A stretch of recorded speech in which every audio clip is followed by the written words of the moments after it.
Okay, well, thank you so much again, Jane, for being here and joining me in this passion of mine, which is, getting personal stories and having conversations, because I really want to work alongside of you and Florence and Mike Collins. And there are so many others that have certainly come before me and probably do this a lot better.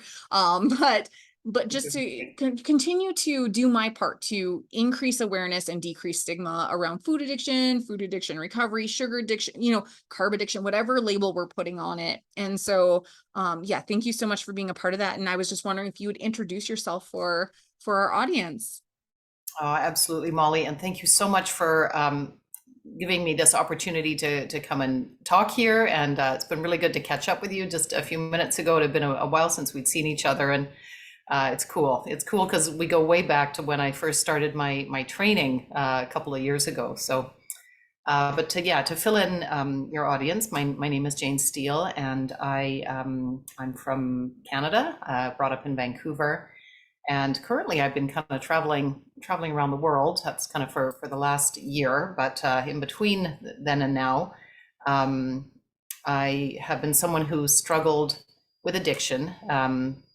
Goodness, from the very first time I picked up a mood or mind altering substance, it was alcohol, and I just completely went, got really sick, throwing up, and couldn't wait to do it again. I was about 12 when I did that. And so, yeah, I'm someone who does not have an off button. And then it was kind of downhill from there for me when it comes to addictive substances as well as addictive behaviors. So I was first, diagnosed with addiction in my early 20s. I went to a detox because I had really hit the hit a low point in terms of drug and alcohol addiction. I also had really bad, I was really underweight. I had been chronically binging and purging, and they all kind of blended together for me. But yeah, I was definitely labeled as being, had the label of having addiction as well as a severe eating disorder. And so I always thought that the two were, well, part of me thought that they were different, but another part of me recognized that this is exactly the same thing. I'm just kind of switching seats on the Titanic here, because when I first came into the drug and alcohol addiction detox recovery, the first thing that happened was I started drinking coffee like crazy and smoking cigarettes, and my binging and purging just went out of control as soon as the drug and alcohol input dried up. Anyway, so that was my early 20s. I'm 50 now, and I've been clean from alcohol and other drugs since then. But my goodness, the whole food and eating process addiction since then has been a whole other quagmire. So and it's taken on different forms, and it's been many layered, in terms of going into remission in many ways for several years, and then kind of coming back and getting worse in many ways. So yeah, I'd be happy to talk more about that, because that's probably Yeah, the most relevant to the people who are listening here.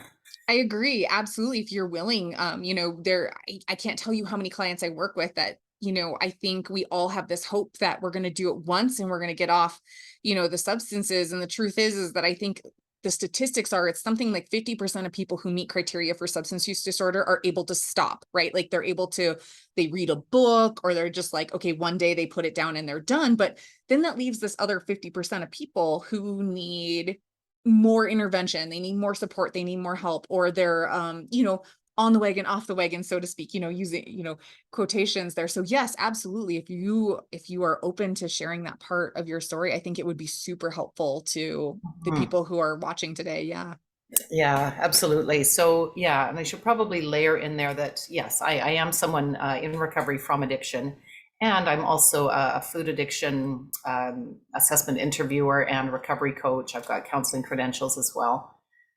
So yeah, I kind of wear both hats, and for me, the two really go well together. I kind of fell into being a coach and counselor just because I was looking to get well myself, and this is where you and I met, was at the Infact School in Toronto. That was part of our of our week-long intensive, and that was interesting, wasn't it? Anyway, yeah, experiential learning. Yeah, I largely went into that training because there was a treatment component. It's mostly, I think that school is for people who have food addiction and are in food addiction recovery, because we tend to be better or best able to help people struggling with this, because it is so weird and multifaceted, I think. And I feel qualified to say that because I've gone through eating disorder treatment twice. I've had multiple counselors. I've been to 12-step programs. Oh, I've tried every diet under the sun. I've done plant medicine. I've seen psychiatrists. I've tried medication. Like, I've tried anything and everything, to try to deal with this for myself. And it seems to be like a little bit of everything is what's needed, for someone like me who has severe addiction to kind of get a handle on it. So I kind of had no choice but to really throw myself in, and upon doing that, that's where I started finding some success. I figured out like a model that works well for me, and I guess some other people who are similar to me, and that's where I kind of fell into being a coach and counselor. I had someone find me after I'd been in an OA meeting, and I'd mentioned in the meeting something to do with the brain science, and I was taking a course, and that person called the chair of the meeting. They're like, "Can you please give me that woman's number? Like, what she said about the brain, and that she needs more than the 12 steps. Like, I need to talk to her." And then she was like, "Can I hire you?" And I'm like, "Well, I haven't even graduated yet. I wouldn't even know what to offer, but let me see what I can put together." Right. So that was a couple of years ago. I guess that was April of 2020. And let me think, what can I say about that? So, yeah, so food addiction for me is both a substance addiction and a process addiction, and it can take different forms at different times. I also believe it is just another outlet of addiction, period, which has to do with the circuitry in the brain, habits, my unique biochemistry, the environment that I was brought up in, all of it. I mean, it's all interwoven there. And I guess there's, for me, it's the biochemical piece, and this is what I learned in the holistic addiction medicine course with Bitten Johnson. A lot of it is physiological, biochemical, right? And there's a whole emotional, habitual, psychological part as well. And it's like, which do we deal with first, or do we have to deal with them together? Does it matter what order? Really tough to say. I mean, I've been chicken and egging it, this kind of whole time. It's not linear. It's kind of messy. But how I work with people, and how I found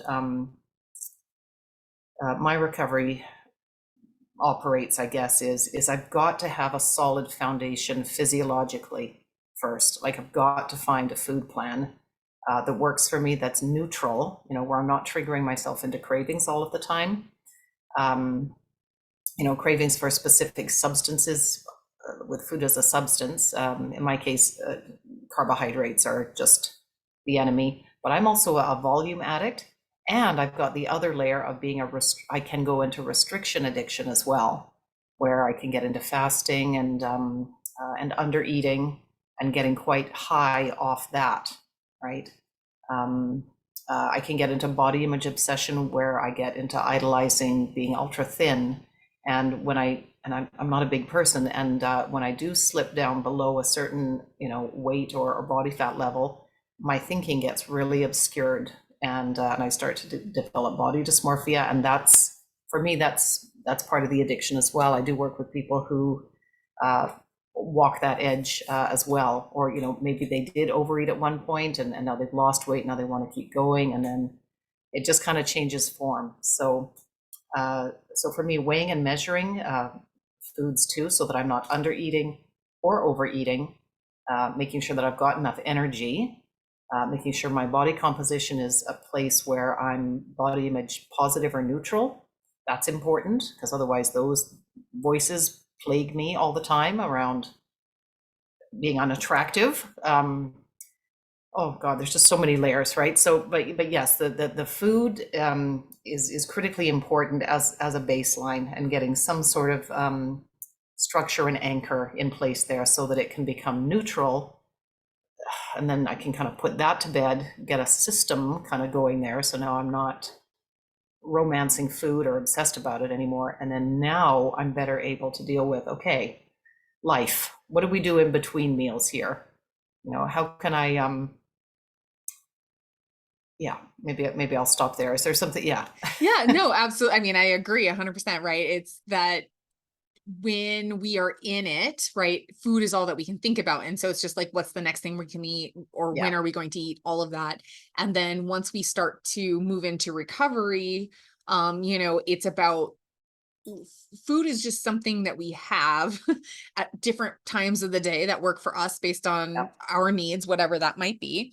But yes, life, like getting back into life, and however that looks for each of us, it's a really important piece of this puzzle, right? In order to move that prioritization, that taking the instead of giving all the power to the food, you're taking it back and we're giving it to our passions, to our responsibilities, Yes. to our family members, whatever we need. So thinking about that. So, okay. So knowing that for you personally and how you work with clients, and myself, I find this too, right? Having that foundation of just like removing, mostly for me and the clients that I work with, it's more about getting out the things that are lighting in my brain like a Christmas tree, Yes. right? Not so much, Yes.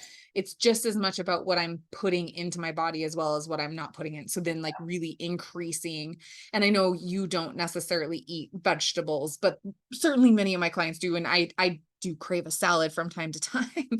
But thinking about that, okay, so that's the basis. So now I know that there's been at least one or maybe a few, I'm not sure, and it doesn't really actually matter, but when there have been returns to use, there's been some kind of slip or whatever, can you talk a bit about how you get yourself back on track without it becoming, a year Yeah. long, 2 year long, right? Multiple year long slide? Oh God, yes, absolutely. So one of the things that is critical for my recovery is being in a community, and having this be the baseline of my life. So just to give you a good snapshot into how severe this is for me, my drug of choice, if you will, is both is substance and behavior. It's binging and purging. My God. And if I start on that track, it's really scary and really, really ugly.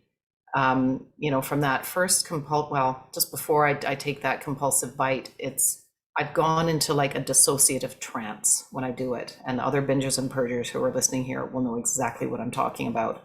There's like a separation that happens. It's like I'm behind glass. It's like I'm in a balloon kind of watching myself. I'm not there. I've checked out, and there's really nothing I feel like I can do to stop myself until it's done. And done, depending on how much um, uh, alone time I can get and how much access I've got to cash and food, I will just keep going in a repeated binging and purging cascade, for like 14 to 16 hours at a time. Yeah, and I'll be stuck in it for that length of time. Super scary. Yeah, and so and I'm trying to think when I did relapse a few months ago.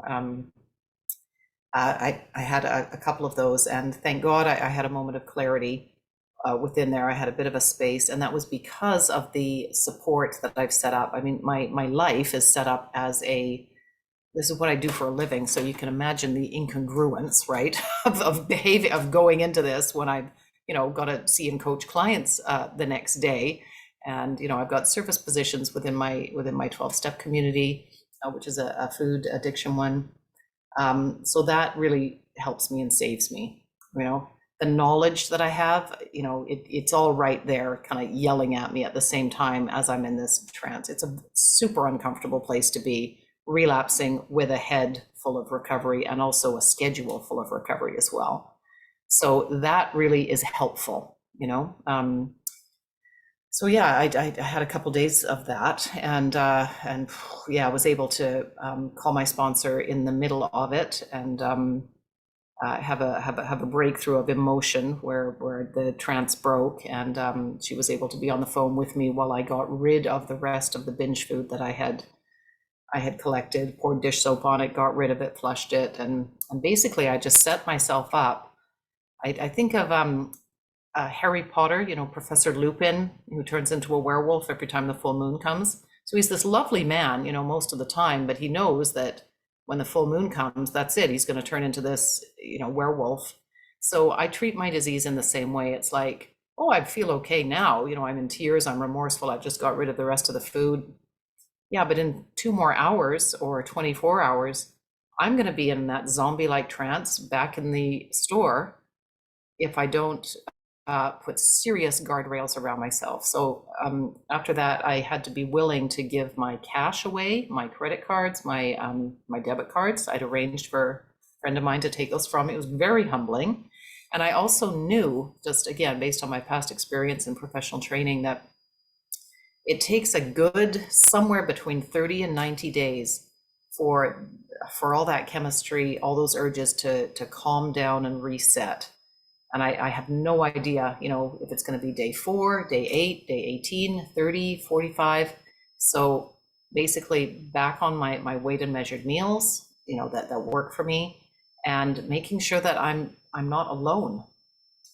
I'm living alone at the moment. I'm traveling at the moment. I'm dog sitting. Um, yeah, there's ample opportunity for my disease to be like, oh,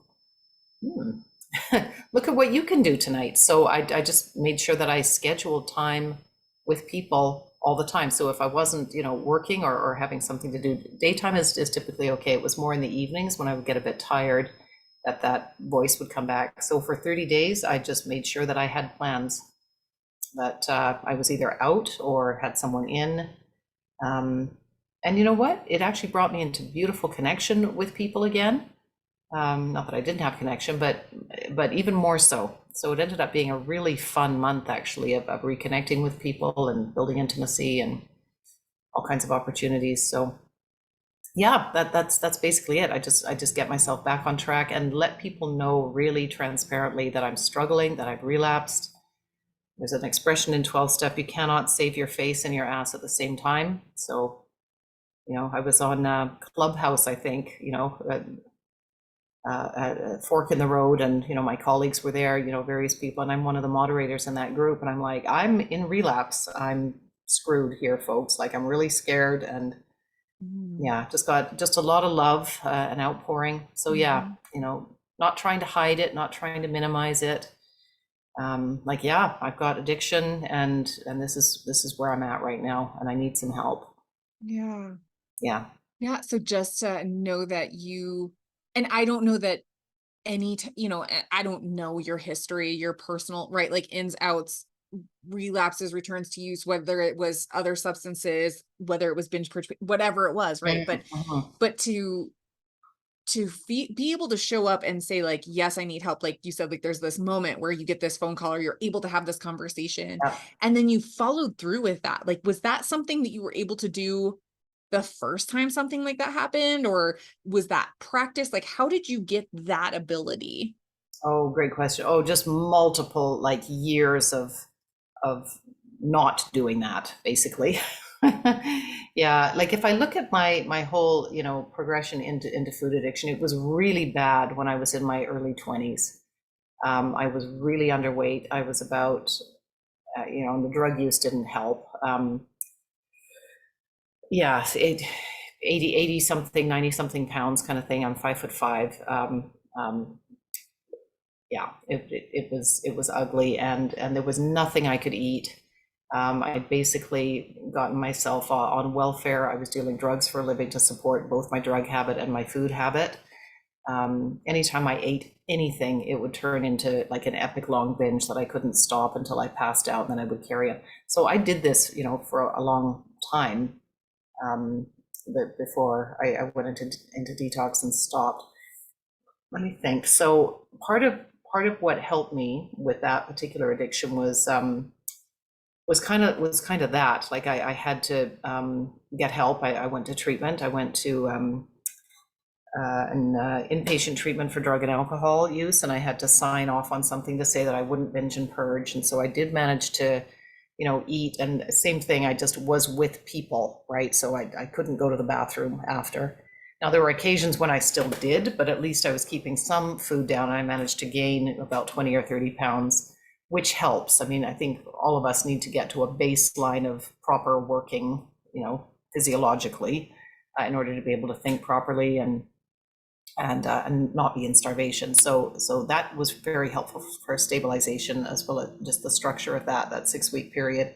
And then from there, this is back in 1995, 1996, I did a 3 month residential eating disorder program. Um, yeah, and again, I think it was the structure of it that was helpful. And my disease hadn't particularly progressed. Yeah, the part that didn't work well for me was that it was a Canada Food Guide plan, that the 3 meals, 3 snacks. And so I was kind of 10, 15 pounds heavier than what I was comfortable with. And I just hated being in my body, but that was like the proper BMI for for me. And so they said. And there was some, yeah, I guess the sort of structure and trying to get a purpose and employment and, kind of get a life back.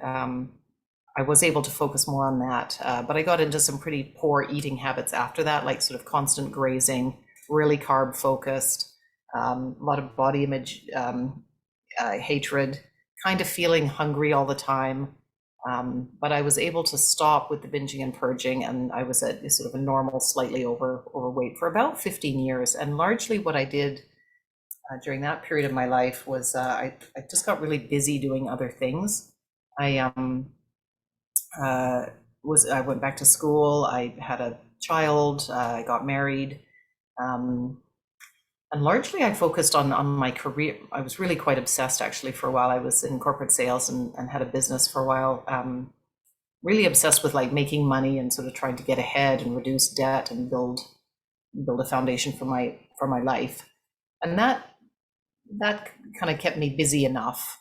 And then I relapsed probably about 15 years ago into the binging and purging. And this is interesting, the whole thing with the neural pathways, right? And the whole once an addict, always an addict thing.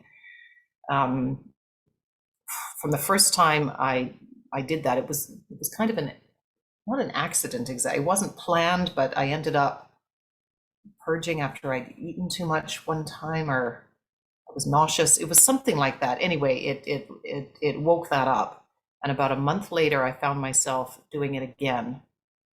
And then it became more linked to, a stress response or an escape response, because the rush associated with that particular ritualistic behavior of kind of going into a trance, stuffing, and then having the relief of the purge.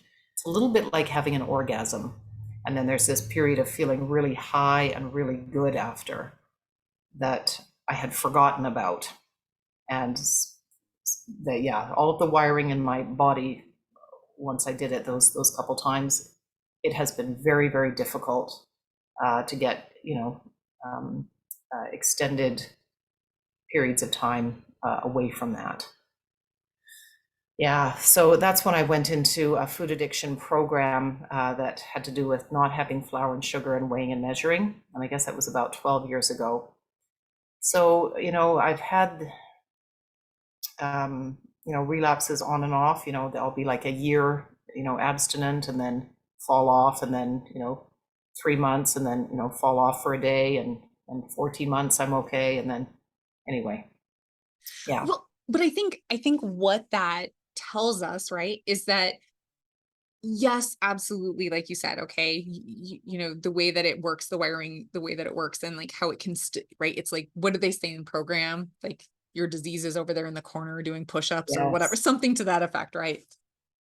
So just this reminder of like that wiring is still there. So even if we get, a good amount of 15 recovery, years. whatever, exactly, Yeah. that wiring is still there and it can wake it up. But the other thing that I'm hearing is that all of these years of doing this recovery work, the last 30 years of you throwing yourself into different recovery activities, that kind of thing, has made it so it's quicker. It almost Oh, sounds yeah. like it's quicker for you to get back out of it and get yourself Yes. back on track, because I'm not hearing you say, oh, yeah, for those 30 days I was white knuckling it. You literally just said those 30 days was actually very enjoyable because you put Oh, yourself yeah. back into that position of reconnecting and being in that humble place of just asking for help, but also knowing that, at the other end, at the end of these 30 days, that you were going to be stabilized, most likely, right? And Exactly. Yeah. it came because you had years of practice of these treatments, of working with sponsors, all of those things I'm sure contributed to that wiring. And so, yeah, I guess that's where I like to point it out too. Like,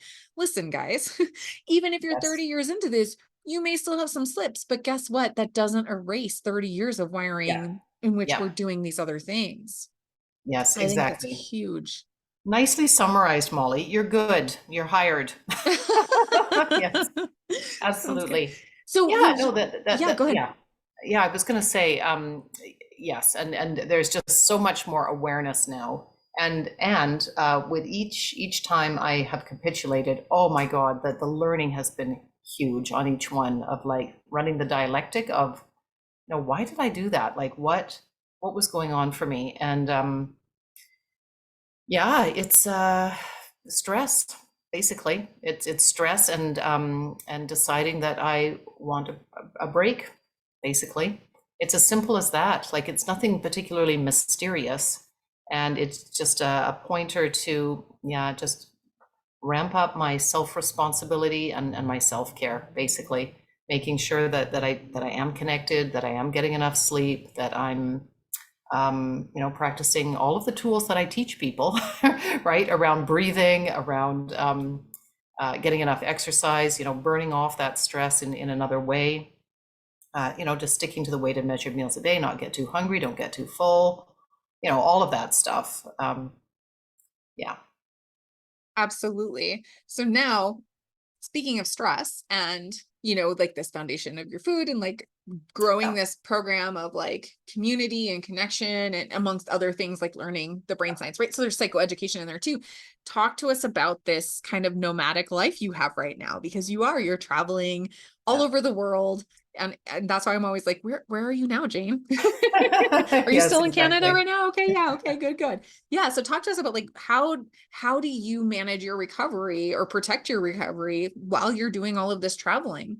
Yes, great question. Yeah, so I've been traveling now for a little over a year. So I had life gets lifey, as our colleague Judy Wolf likes to say. I love that expression. I had been in a 21-year relationship, and we broke up almost 2 years ago now, and it was kind of sudden, and there I was in the house in Victoria, and I decided to turn the house into a vacation rental, kept it furnished, and left basically in July of 2021.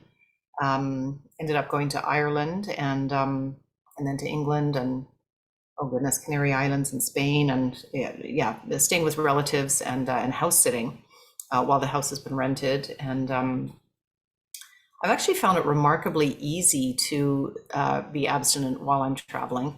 It's kind of the same way as I do it at home. I'm big on batch cooking and Tupperware. And where's my lunch bag? Anyway, must have left it over by the door. But yeah, I've got this little lunch bag that can hold like 3 or 4 meals in it.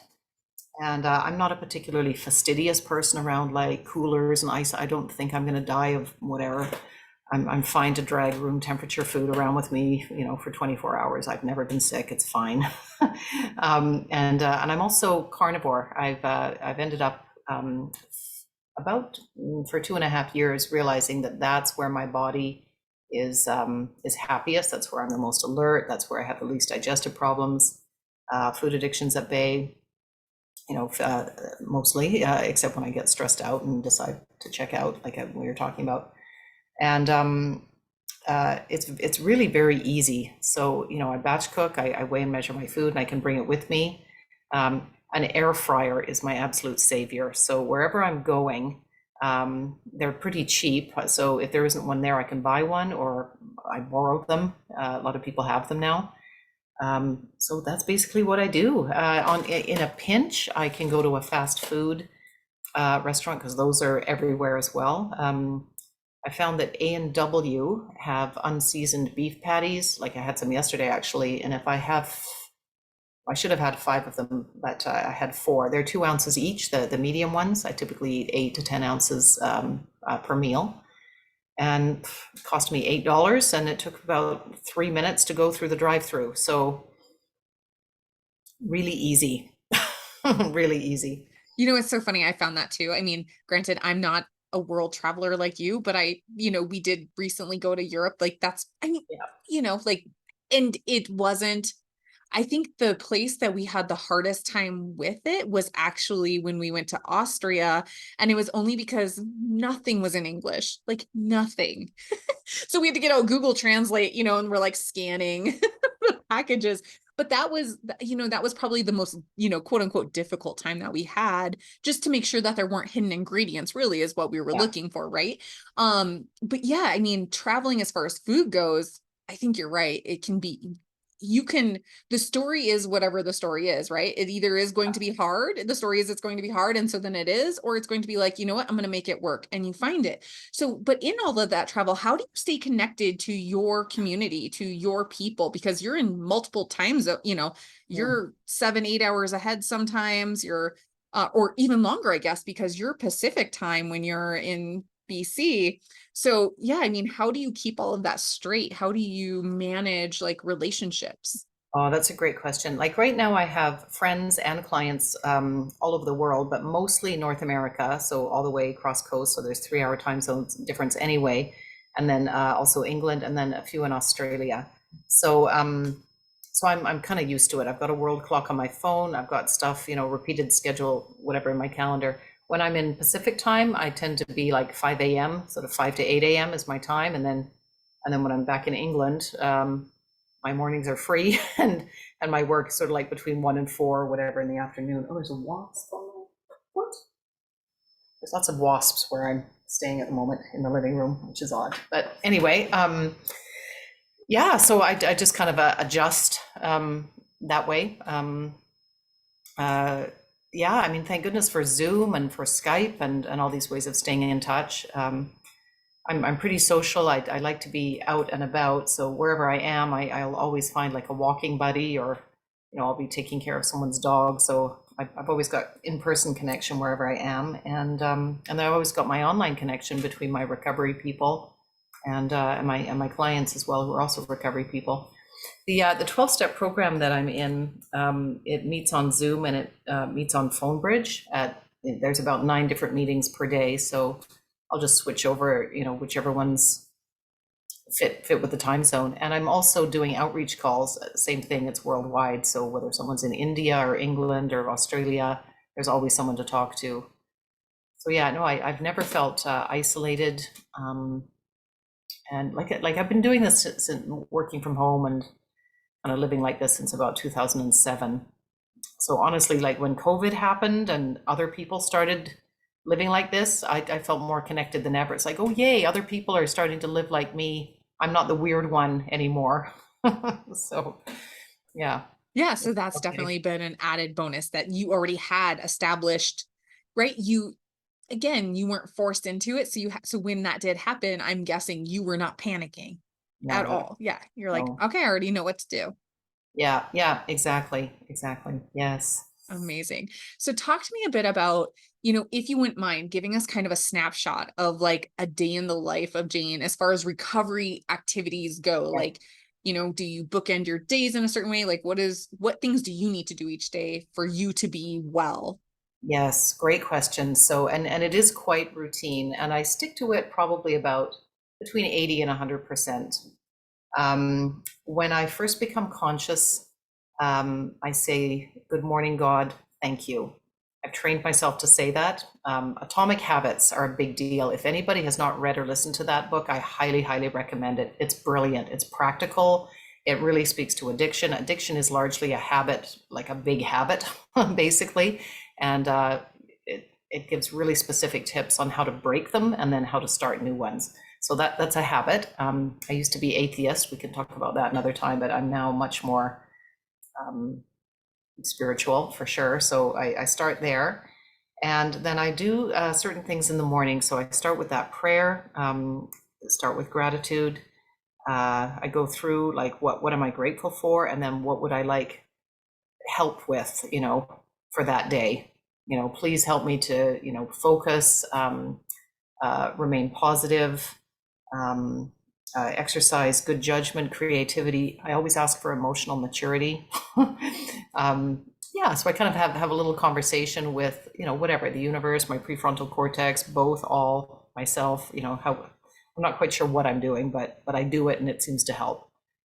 From there, I guess for about a year now, I started the atomic habit of doing some strengthening exercises. Being 50 and having really dreadful upper body strength, I decided, okay, I'm going to do that like one push up per day. I now do about 8, 9 minutes because I've just built it up slowly over time of almost 5 minutes of planks, and then I do 35 push-ups, like man push-ups. I shouldn't say man push-ups, but you know what I mean, like the full push-ups. Squats and tricep dips. So like my upper body, I can pick stuff up now that I never used to be able to. It's cool. So I do that. That gets my blood going. I'm also a big fan of the cold shower. So I set my timer for 3 minutes, and then I'll usually go and do that. That, cools me off and wakes me up. What else do I do? I always get out for a walk every day. So, because I love walking as a hobby and as my primary source of connection to people, either talking to people while I'm walking or meeting people in person. Anywhere from 20 minutes to like a full day hike up in the Lake District in England. Average day somewhere between 20 minutes and 2 hours, I would say. So yeah, so I always get that in. And that's for my mood and mental health for sure. What else do I do? Meditation. I am trained in transcendental meditation, so I find like a 20-minute one, usually in the afternoon, works really well for me. Usually sometime I kind of hit a slump after lunch, and that's a really good time for me to off gas that. I wake up typically somewhere between 4 and 6 in the morning. I just wake up. I don't know if you're familiar with Dr. Michael Bruce's sleep chronotypes. Oh yeah, this is interesting. There's a book called The Power of When, and it's all about, he posits that there's 4 different circadian rhythm types of people: bears, wolves, lions, and dolphins. Yeah, which is kind of interesting. And then there's ways to sort of eat and sleep and have, cognitive activity, social activity, that we've all sort of got times in the day where we're better at some things than others. It's actually a really helpful book. So there's a quiz in there, and lions basically wake up super early, and we tend to kind of start to crash in the afternoon and want to be in bed by 9 o'clock. That's totally me. Bears are more like the 9 to 5ers. Wolves are the night owls, and dolphins are sort of always tired and wired, and they tend to be most prone to being a little bit all over the map. So, and that's actually a test that I have my clients do as well when we're doing the assessment, so that I can tailor their food plans and their life to match, what best suits them. Anyway, all that to say, yeah, so I'm up early. I tend to sort of slump nap in the afternoon.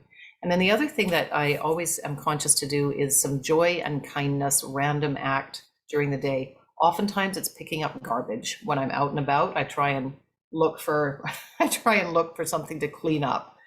I'm a little bit OCD that way. It could be, smiling at someone, paying them a compliment, putting money in a parking meter, doing a favor for someone, that kind of thing. I'm really big on try and leave the world a bit better than I found it each day. On top of that, I do also talk to my sponsor. I have a 15-minute slot in the morning at 6:30 a.m. And before then, as I said, as low as 80, ideally up to 100% of the time, I've done some spiritual reading and reflecting, written a question and an answer.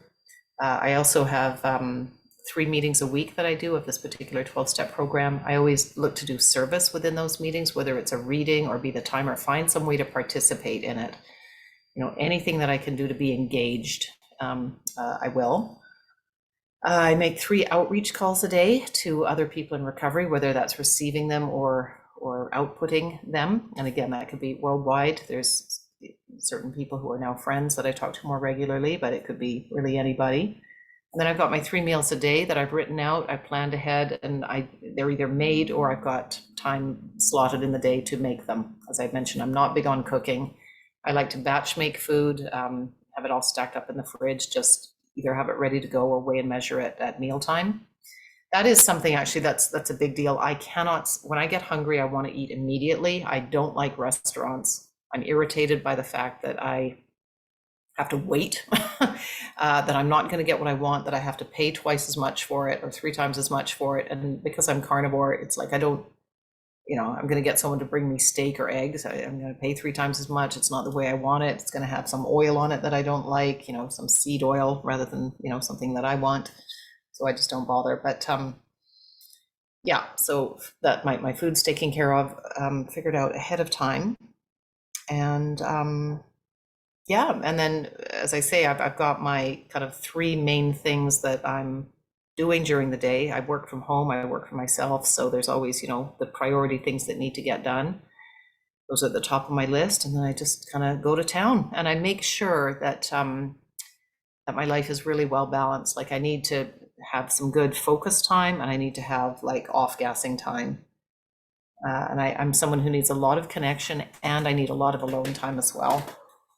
So it's just structuring each day like that to the best of my ability. Yeah. So then you had mentioned, like when you're in that high risk time, evenings are the hardest. So you were planning like an Yeah. activity, either you were with somebody, you were going out, somebody was coming in, there was always something to look forward to. Yep. When it doesn't feel quite so high risk, do you still have like an evening type routine that you stick to or um at Hmm. all? I don't know. Yeah, that's a good question. I mean, typically my food is within a particular window. I'm usually really hungry in the morning. I eat usually between sort of 5 and 8 a.m. And then depending, lunch is sort of between like 10:30 actually and 1 at the latest. And then my final meal is usually between 4 and 5:30 kind of thing. And then I'm done. So yeah, evenings are pretty open. Yeah, in non-high risk times, I'm I'm pretty fluid. I can do all kinds of different things. So sometimes I'm reading, sometimes I'm, social media, other times I spend a lot of time on the phone with people. Walking. Yeah, I like to get out in the evening is nice. What else? Yeah, I mean, now that COVID's over, there's more kind of activities happening. I might get out and, I don't know, go and see a movie or a show or um, Yeah, yeah, no, absolutely. I mean, what else I do. Yeah. I think that's great. I mean, some people definitely, a lot of the clients that I work with actually, because evenings are the hardest, like that's their most structured time. And in the mornings, it's a little more fluid. But certainly, I think I can see how it's flip-flop because you're a morning person. So that makes Yeah. sense where it's like that's the more structured part of the day. And as long as it's not a high risk time, you have the ability to, like, okay, you've done all of this stuff all day long for your Yeah. recovery. Like you get to the evening and you're kind of like, I mean, not that living life isn't recovery kind of stuff, right? Like getting Okay. out and Yeah. seeing a show or some music or going for a walk or meeting up with a friend for tea, whatever it might be. But Mhm. it's just, it doesn't have to be pre-planned, it sounds like. That's right. That's right. Yeah. Yeah. Yeah. And And again, honestly, go ahead. sorry, I was going to say, I mean, it can be anything. It doesn't have to be anything special. Just something, any little thing to distract me from that thought, and I'm good, right? Yeah. Right. I was going to say it's probably again years of practice, Yeah. of just like learning yourself and your own rhythms and needs and just patterns of your own behavior and knowing what you need to do and then doing it. Yeah. Yeah. Yeah. That's exactly it. Yeah. Yeah. So can you kind of talk a bit about like we heard a bit about what life was like before you got into recovery and then even once you were in it and how it, it's messy, guys, like let's be honest here. Yeah. It is messy. But what is it like now? Like how would you describe your life today? Mm. Wow. So much. I'm so much more mindful, and I'm so much more present. Um, One of the things I was really privileged with was I had a lot of experiential education through an, an organization called The Haven a few years ago. This is where I actually met another counselor who told me about the Infact School because she was going through that. And like a lot of the drivers for my addictions had to do with really being undiagnosed trauma. I think many of us have that that we're carrying forward, and a real disconnect between my thinking and my feeling. So I really learned a lot of somatic integration at that time, and which is wonderful. Was doing a lot of like breath work and acupressure and communicating while being embodied and with access to our emotions. I did a lot of training, a lot of experiencing since 2016. I would say that's where I first started taking some courses. So since then, that's where my life really got a lot better. And that's where the sort of emotional and healing and sort of trauma recovery need to come in there with all the food sort of structuring stuff at the same time. Because I now know how to regulate my nervous system and how to communicate and how to name my thoughts and feelings now. I wasn't able to do that prior to 2016, really. Yeah, I guess my life just feels incredibly rich. It's relationships, honestly. Like I feel like I have multiple friendships and intimate relationships, and one sexual relationship, a lovely man who I've met in England, who I'll be moving in with, and I'm excited about that in November.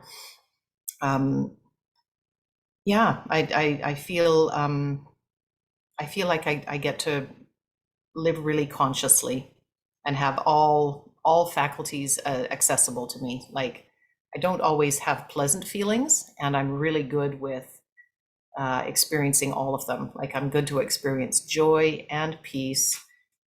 Boredom is difficult, but I can do it. Frustration is difficult, but I can do it. Sadness and grief, I've gotten pretty good at. Yeah, so yeah, I would say that my life feels really rich and full and whole. And I guess the biggest thing that I'm really grateful for is I feel like I have a sense of purpose when I'm connecting with people, and they're opening up to me, and we're sharing about all of this stuff to do with addiction recovery, what we actually really think and feel, that kind of intimate connection with people. Nothing brings me more joy, honestly, or has me feel more resonant.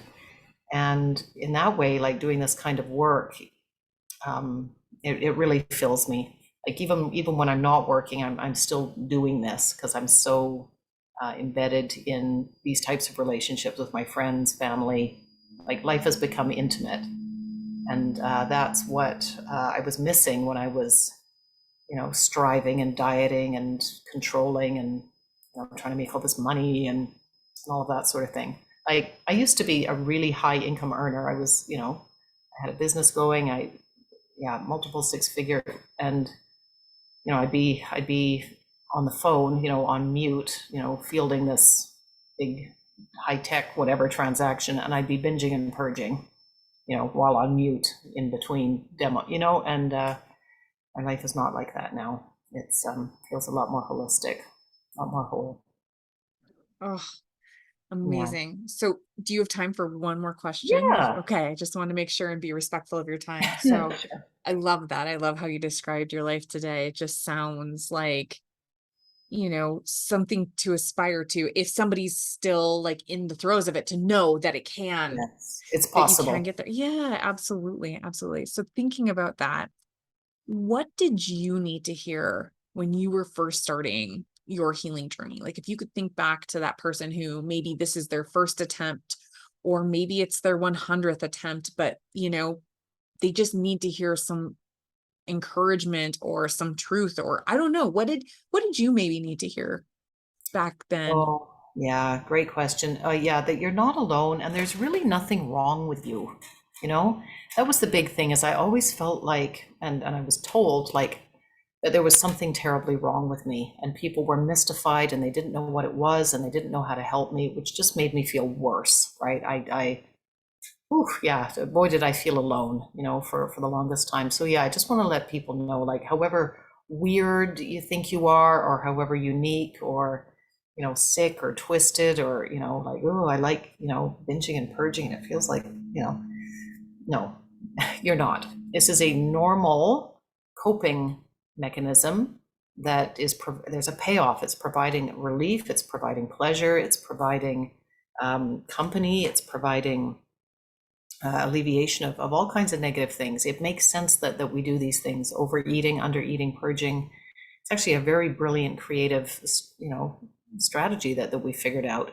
And it's totally possible and actually quite methodical to learn other coping strategies.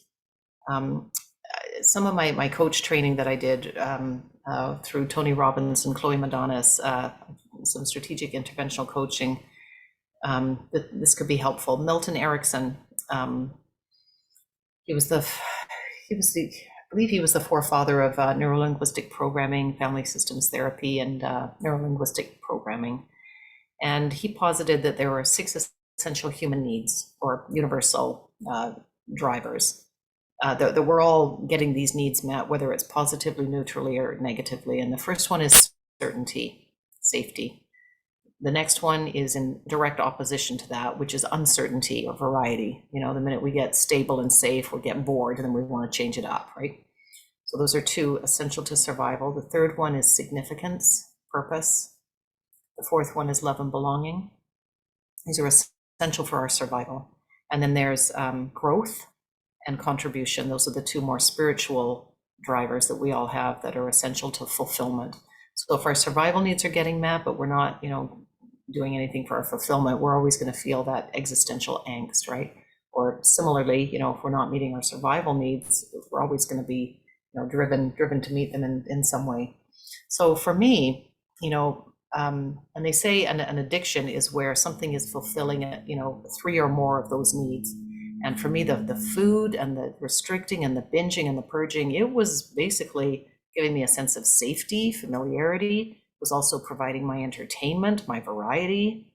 I got so much attention from being like sick and needing to be hospitalized. I didn't have to be responsible. People were like, "Oh, poor you. Oh, you relapsed again. Oh dear." So there's a whole attention, love, and belonging thing. And there was a significance thing. I got to be like kind of special and different in a kind of infamous, negative way, right? And seeing it from that perspective, it's like, okay, I'm getting my needs met this way, so I'm going to need to atomic habits, need to come back. What am I going to do to get my needs met in a way that is not harming me, not harming, others? That's more responsible, more productive, more fulfilling. And there's all kinds of things, if we're willing and curious and open to just experimenting, little baby steps, and just, and getting some help with it. Like it is really hard to, well, I couldn't have done it without a ton of help, let's put it that way. So there's no shame in asking for help and in receiving help, and in looking for different types of help, at different times, right? Yeah, I've needed all kinds of help, and then it's been like, okay, good, now I'm ready for something else. And then certain things stick, and I stick with them, and they kind of become part of my new safety platform. And then I'll add some other stuff in there. I don't think we're ever complete. I don't think that's the point. I think life is about continuous growth and exploration, and also finding ways to contribute, right? Like how can I let my mess, if you will, like become a message that can help other people. So I'm pretty driven to do that, right? Like I've got my YouTube channel where I try and share stuff that's been helpful for me, stuff that I've learned, whether it's about 12 step or whether it's about, dopamine, the neuroscience, sharing that, yeah, that's about it, I think. Those are both that's beautiful though. I mean, I think it's a beautiful message, and I think the people who hear it will hear it, like, okay, I'm not alone. It's okay to try. It's okay to take baby steps. It's okay for Yeah. this to be messy. It's okay to ask for help, whatever that might mean. Because, hey, somebody named Jane did it before me. So, you know what I mean? Like, it's just Yeah. so relatable. What your story is just so relatable. And I just appreciate you giving your time today and being willing to talk to me about it a bit. And hopefully we'll get to collaborate on more things in the future, and really take this, I guess, advocacy or championship, whatever we want to call it, be good stewards of this message and move it forward. And yeah, so thank you again so much, Jane. Oh, it's my absolute pleasure. Thank you. It's great to see you, Molly. Yeah. Take care. If you like what you heard today, please remember to like, comment, share, and subscribe. Thank you for watching.